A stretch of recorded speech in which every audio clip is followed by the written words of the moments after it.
this is Clara Lawrence. Join me as we talk about basic resin supplies. I want to create a resin painting. Now where do I start? Well, hang on, subscribe, hit that bell, and we will get to it. Hey, I'm Clara Lawrence. Join me as we talk about some basic resin supplies. I had to tear down my studio for a little bit, and we were having a party, graduation for my son, and he's graduating from high school, so proud. Anyway, we turned my studio space into multifunctional, kind of a party space, and so that meant I had to get rid of all my resin stuff for the moment. And now I'm in the process of setting it back up, so I thought I'd take you along with me as far as what I generally do, so the place is all nice and clean. So here we go, and I'll walk you through it. First things first, we need to talk about protecting the floor. Resin drips, and it'll drip from the area where you're mixing it to the area in which you will play with it. So I have a large drop cloth. It's a fairly thick mill strength, and that helps quite a bit, and I've taped it down in some areas. Do be careful when you do a drop cloth because it will have a tendency to be a little bit slippery. Now this particular drop cloth is a lot thicker than the basic ones you get for the painter's packs at the hardware store, and I will show you this. I think it's called more of a sheeting type application. So I've also got plastic tables here. These are just inexpensive little tables, and I will put the same sheeting on it. And I like the sheeting because it's thicker. Resin peels off of it very well. I can reuse it many times. So this will last me for several months. And eventually hubby and I are talking about putting down maybe some inexpensive linoleum. But in the meantime, this is what I'm working on. So this is the product here. Let's see if I can, panning down. Trying to get used to this little gizmo here. So it's called a plastic sheeting here. It is fairly large. It comes in a big roll. It's 4 mil thick. Now the other thing I used to use for the tabletops, and you can see kind of how thick it is right there with me playing with it. What I used to use before was shower curtains. I'd get extra thick shower curtains. But the important part on that one was make sure you get the clear, shiny shower curtains, because then you could peel up the resin with no problem. When it was frosted, sometimes the tooth was enough to grab the resin and hang on to it. Or if the plastic was too thin, it wouldn't peel off and it would adhere to it. So that's something to keep in mind. All right, let me show you the other area. Oops, go the other way. Okay. So this is more of my mixing station here. And I'm gonna pan out a little bit so you can see what is going on here. So I've got a heat gun, but what I've also got is something that is heat resistant. This is a big chunk of marble that I've got my heat gun sitting on top of.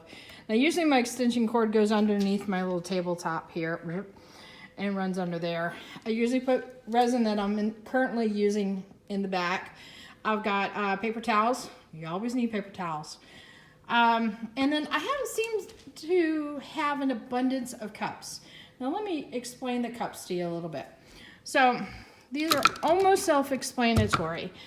Messing around with a bunch of different types of cups for mixing my colors in, and I couldn't peel these out, so I thought, I'm just going to use them until they're hard to use. So each one of these guys, I mean, right now it's got probably about that much resin in it. I use every little bit that I can.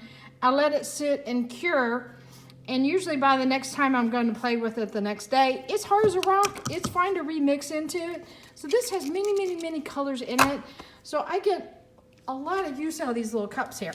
So if you don't have an ability to get silicone cups or any special type of mixing cups that you can reuse by peeling the resin out, then I would encourage you just to use the cups until you can't use the cups anymore. And that's another way of doing it without throwing away a bunch of stuff. Just use up as much resin as you can that is liquid form that you can either pour into molds, make other paintings and stuff like that, and be mindful of how much resin you're mixing up in the first place. Okay, so there's the mixing cups of color. There's also other brands out there. Let me pull this out. And these are brands of cups that are commonly used for painting, like auto painting and stuff.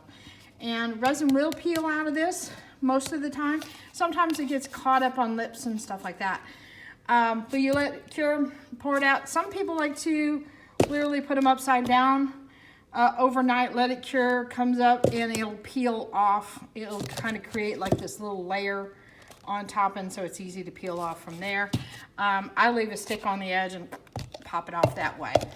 Now I have bigger versions of these cups and smaller versions of these cups here. So this one I use for my main mixing cup for doing the overall mixing of the resin in the first place.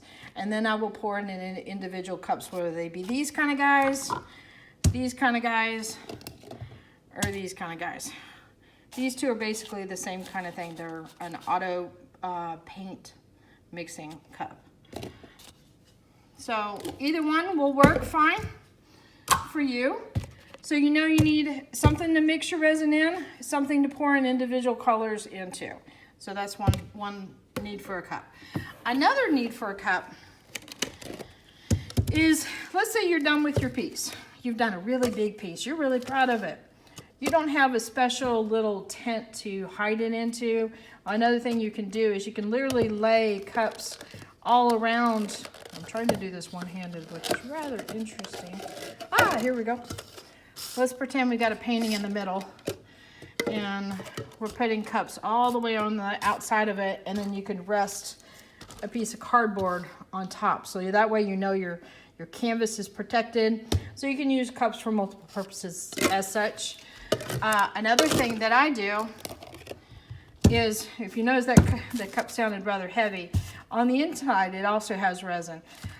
When I am working with a piece and I've done a swipe and I've got a lot of resin like stuck to my spatula, a lot of times I'll use the cup and I'll kind of scrape it off into the cup, and it collects all that wet resin in it instead of it dripping onto the side, or meaning onto the table. And one, it cleans off the spatula. Two, it collects all the extra resin into the cup. And I'll do that throughout the whole piece. When I'm done with my whole piece, then I take this and I can pour this into molds, or even start up a dirty pour onto another painting. So, and it's also nice and weighted down, so if I wanted to use it later on as one of those cups to create a tent over an old piece, I could do that as well. Let's see. I've got some itty bitty cups that I used for when I was doing some little ornaments. And I would put them on a tray, and I would have these little ornaments on top. So they were kind of like a way to rest the ornament above, and then the ornament could cure and would drip on, drip down. So don't be afraid to use your cups for multiple purposes. And that keeps them around for a while. I've had these guys probably a year, so I've used them many, many times over. Same with these. Okay, maybe these are about they're about 4 months worth of use. Another thing, and I know you guys have seen Erica and Jeff use these a bunch of times, little tops from paint cans and stuff. They work great as ways to rest your piece on top of, let it drip, even put it on a tray to put away to let it cure. The good news is this stuff peels off rather well. I have to work at it one-handed. So you can see it's peeling off, so you can clean it off if you need to.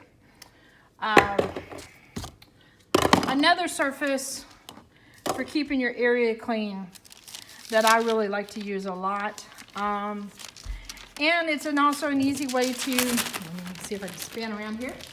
Let's say you're working on your tabletop and you want to do a project. Throw down a sheet of parchment paper.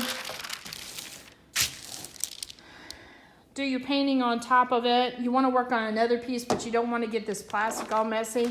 You can move your parchment sheet to the side, put down a fresh parchment sheet, work on it.